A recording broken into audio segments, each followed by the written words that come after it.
Quelques années plus tard, le 10 avril 2010, un utilisateur du site Reddit a affirmé connaître les personnes à l'origine de cet incident.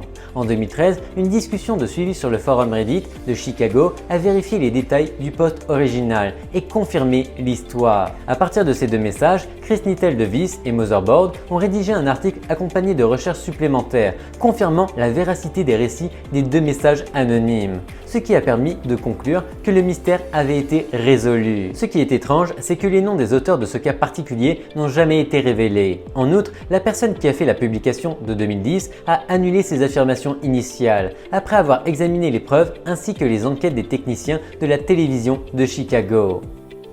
À ce jour, on ne sait pas si la première interruption de WGN-TV contenait réellement du son, puisque le seul son audible est celui d'un bourdonnement qui monte et descend en fréquence pendant différents laps de temps. Selon les spéculations actuelles, les images des deux transmissions pourraient être la même